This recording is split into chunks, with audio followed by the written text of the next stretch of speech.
पार्टियां एक रास्ते नहीं चलेंगी, एक साथ नहीं आएंगी तब तक वर्तमान समय में जो धर्म का नशा लोगों के दिमाग में चढ़ा हुआ है वो किसी भी प्रकार से मोदी को हराना मुमकिन नहीं है। तो अगर मोदी को लोग ईमानदारी से हराना चाहते हैं, लोगों को जो मोदी के जो एक तरीके से शोषण है जो बीजेपी काल में जो हो रहा है, अगर उसको रोकना चाहते हैं, देश के लोकतंत्र को बचाना चाहते हैं, भाईचारे को बचाना चाहते हैं, बंधुता को बचाना चाहते हैं, भारतीय संविधान को बचाना चाहते हैं, तो तमाम पार्टियों को आपसी जो भी उनके राग द्वेष है उनको मिटा करके एक पटल पे आना पड़ेगा और उसके बिना कोई रास्ता है।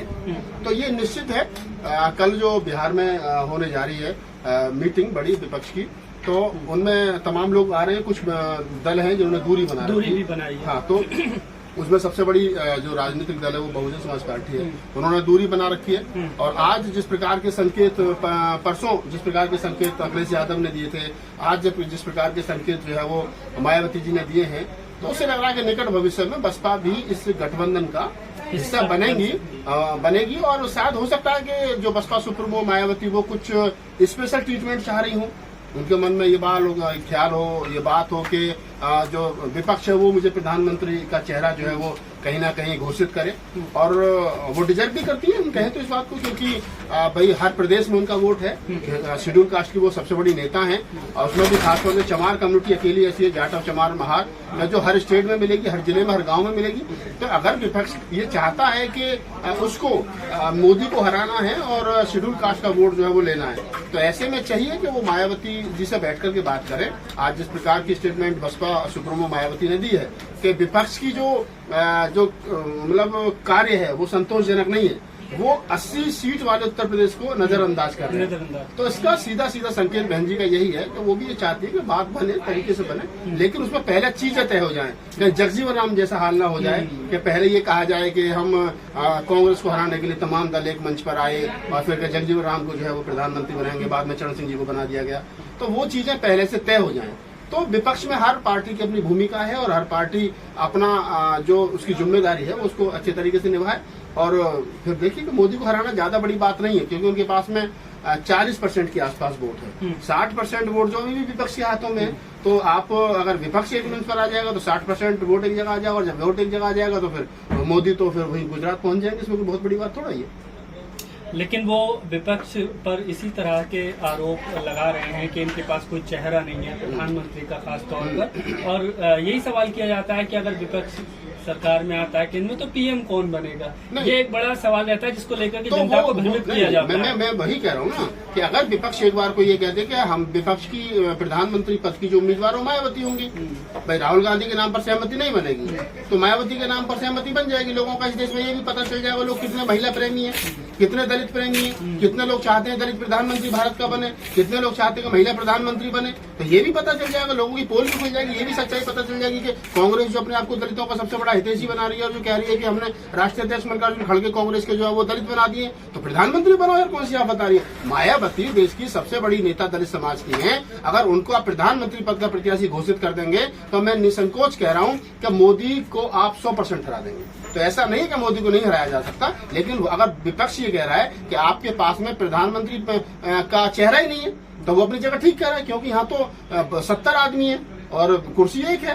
तो सबको कहीं ना कहीं संतुष्ट होना पड़ेगा और ये कहना पड़ेगा कि प्रधानमंत्री जी जो है वो देखिए ममता बनर्जी ऑलरेडी मुख्यमंत्री हैं, केजरीवाल ऑलरेडी मुख्यमंत्री हैं, उसके बाद में कौन सा चेहरा बनता है, राहुल गांधी, नीतीश कुमार मुख्यमंत्री हैं, और लालू यादव जी सक्रिय राजनीति में भी है नहीं, उनका बेटा उप मुख्यमंत्री है। दूसरी तरफ अगर हम कहें तो आप देखिए कि किस प्रकार से वो जो मल्लिकार्जुन खड़गे साहब वो भी प्रधानमंत्री दौड़ में है नहीं, राहुल गांधी के नाम पर सहमति नहीं बनेगी तो कौन बचा सिर्फ मायावती का। तो मायावती जी को अगर ये लोग ईमानदारी के साथ में चाहते हैं कि दलित की बेटी इस देश की प्रधानमंत्री बने या दलित इस देश का प्रधानमंत्री बने, महिला इस देश की प्रधानमंत्री बने, तो बहन कुमारी मायावती जी डिजर्व करती हैं। और वो भी सिर्फ शायद जितना मैं बसपा की राजनीति को समझता हूँ वो भी इसी दिन का इंतजार कर रही है कि विपक्ष बैठ करके बात करे और ये प्रेस कॉन्फ्रेंस करके कहे कि हमारा जो विपक्ष का चेहरा है वो मायावती। लेकिन नागपाल जी, क्या ट्विटर पर प्रधानमंत्री बन जाएंगी बहन जी? जब भी सोशल मीडिया पे पीएम बनाते हैं बहन जी को, जब जो चुनाव आता है। देखिए, ये बिल्कुल आपका सवाल जायज है कि बहन जी के लिए हमेशा ट्विटर पे ट्रेंड चलता है, बहन जी ट्विटर पर ट्वीट करके बैठ जाती हैं। बहुत सारी चीजें हैं ऑलरेडी, मैं मानता हूँ, लेकिन वर्तमान समय की जो राजनीति है, अब हर आदमी ने कहीं ना कहीं कुछ ना कुछ गलतियां तो कर रखी है, तो आपको भी पता है, मुझे भी पता है। तो उन सारी गलतियों क्या अगर आप इस दौर में मुखर होकर के बोलोगे तो कहीं ना कहीं सीबीआई का भी डर है, ईडी का भी डर है, जेल जाने का भी डर है, और फिर 67 साल की उम्र में कौन जेल जाए भाई? तो ये बहुत सारी चीजें हैं ऑलरेडी। तो बहन जी को पता है 402 करोड़ रुपए का प्लॉट उनके भाई का जब्त कर लिया गया, बेनामी संपत्ति नोएडा से। अभी भी 90-95 फ्लैट्स को लेकर के उनकी भाभी और उनके भाइयों पर सिकंदर कसा जा रहा है। तो ऐसे में अगर बहन जी सरकार के खिलाफ मुखर होकर के बोलेंगी या और मतलब कुछ करने की कोशिश करेंगी, तो ईडी और सीडीआई और ईडी तो सब उन्हीं के हाथ में, वो तो उसका जायज और नाजायज फायदा दोनों तरीके से उठाएंगे। तो वर्तमान समय में लालू यादव जैसा होना, जेल तो चले जाएंगे लेकिन झुकेंगे नहीं, समझौता नहीं करेंगे। तो जब तक विपक्ष में चाहे बहन जी है, चाहे अखिलेश यादव है, चाहे और वो तमाम लोग हैं, ईडी और सीबीआई का डर उनके मन मस्तिष्क से निकले, वो लड़े, जेल जाना पड़े जेल जाए, लेकिन अगली पीढ़ी को इस देश की राजनीति में सक्रिय करें और कम से कम समाज को पिटने और कुटने से बचाएं। लेकिन बहन जी एक मेयर नहीं जिता पाई है इस बार यूपी में, वो आप पीएम की बात कर रहे हैं। देखिए, मेयर जिताना अलग चीज है। मेयर के चुनाव में पिछली बार 2 मेयर थे, मैं बता रहा हूँ आपको, पिछली बार 2 मेयर थे। सुनीता वर्मा थी मेरठ से, शेड्यूल कास्ट सीट 80 सीट पर जीती थी।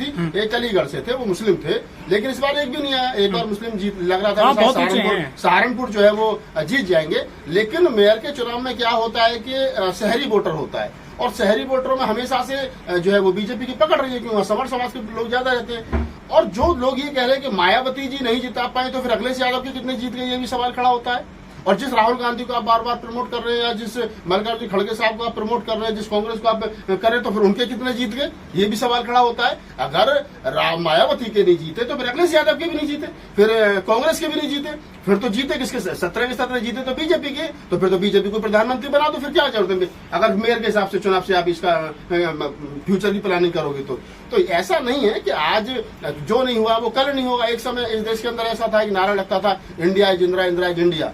आज कांग्रेस विपक्ष में बैठने की भूमिका में नहीं है, और हो सकता है कि 2024 में या 29 में कांग्रेस फिर इस देश पर रूल करे। तो राजनीति में उठापटक चलती रहती है। आज जो राजनीति में बैठे हैं, एक समय ऐसा था 84 में 2 सांसद थे, आज वो 300 प्लस है। तो ऐसा नहीं कि राजनीति में कुछ परमानेंट है, ना तो राजनीति में सब कुछ परमानेंट होता है, और ना ही राजनीति में कोई परमानेंट दोस्त होता है, ना कोई राजनीति में परमानेंट दुश्मन होता है। नागपाल जी, आपकी नजर में ज्यादा बेटर खड़गे रहेंगे पीएम पद के उम्मीदवार या मायावती रहेंगी? मायावती जी रहेंगी 100%।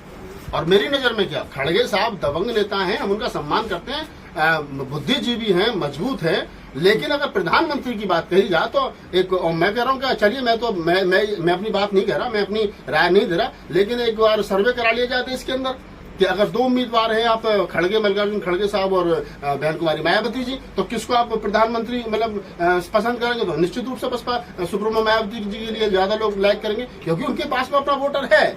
और मल्लिकार्जुन खड़गे साहब के साथ जो वोटर है वो कांग्रेस का वोटर है। तो कांग्रेस का वोटर जो कहीं ना कहीं राहुल गांधी को पसंद करेगा, सोनिया गांधी जी को पसंद करेगा, प्रियंका गांधी को पसंद करेगा, वो मायावती को क्यों पसंद करेगा? तो मल्लिकार्जुन खड़गे साहब के साथ पार्टी है, जन समर्थन नहीं है। पार्टी के लोगों ने वोट देकर के उनको लोकतांत्रिक तरीके से राष्ट्रीय अध्यक्ष बना दिया, ये बात अलग है। लेकिन अगर आम लोगों से पूछा जाए तो उत्तर प्रदेश में तो अभी आधे से ज्यादा लोगों को यही पता नहीं कि मल्लिकार्जुन खड़गे साहब है कौन हिंदी भाषी क्षेत्र में। तो लेकिन मायावती को आप देश के किसी को नहीं मानोगे, मायावती हाँ जानते हैं। लेकिन मायावती जी की लोकप्रियता जो है और मायावती का जो काम करने का अंदाज है वो अलग है, और वो डिजर्व करते हैं। लेकिन सर, जो एनडीए में तो है कि उम्मीदवार है मोदी, और जो विपक्ष में है तो 1,100 बीमार हो रहे हैं सब, नहीं कैसे सफलता मिलेगी? समझिए, मैंने जो कहा कि आपको ये तय करना पड़ेगा कि मोदी को हराने के लिए हमारे पास में विपक्ष, अगर मोदी से और बीजेपी और संघ ये कह रहा है कि भाई तुम्हारे पास तो चेहरा ही नहीं है, तो पहले तो इसी बात का जवाब दो ना भाई। मीटिंग करो आप बंद कमरे में बैठ करके, 20, 25, 30, 40 जितने दल हो, और ये तय करो कि भाई इसमें क्या नाम है, बहन जी के नाम पर सहमति बन रही है, और बाहर आकर के कहिए, प्रेस कॉन्फ्रेंस करके हमने विपक्ष ने मायावती जी को प्रधानमंत्री पद का अपना जो उम्मीदवार चुना है। तो देखिए क्यों नहीं, आपका कम से कम विपक्ष को आप यहाँ तो काउंटर करो, सरकार को यहाँ तो काउंटर करो। आपको लगता है कांग्रेस ये फैसला ले पाएगी? नहीं ले पाएगी, तो फिर मोदी की सरकार आएगी, फिर सारे पिटो, बारी बारी से कौन मना कर रहा है? इतिहास राहुल गांधी जी फिर भारत जोड़ो यात्रा करेंगे, प्रधानमंत्री जी फिर क्या नाम है भारत तोड़ो यात्रा करेंगे। बताइए कौन सी आप बताइए। कांग्रेस ही तो राहुल गांधी को अभी भी पीएम बना रहे हैं। जब उनकी सदस्यता चलेगी, चुनाव भी नहीं लड़, तब भी वो कह रहे हैं पीएम बनेंगे 2024 में। देखिए अब ये तो वही वाली बात है ना भाई, कोई लोकतंत्र है, लोकतंत्र में हर आदमी को अपनी बात रखने का अधिकार है, ये हमारा फंडामेंटल राइट्स है। लेकिन फिर भी क्या जो हम बोल रहे हैं वो संभव है, क्या ऐसा हो सकता है, ये विचारणीय प्रश्न है। राहुल गांधी जी का मैं बड़ा उनको लाइक करता हूँ पर्सनली, लेकिन अगर राजनीतिक रूप से 2024 को ध्यान में रखकर किया जाए तो मैं समझता हूँ कि उनको 2029 की तैयारी करनी चाहिए और 2024 के लिए बसपा सुप्रीमो मायावती पर विपक्ष को दाव लगाना चाहिए। चलिए ठीक है। अरे सर उसको बोल दो।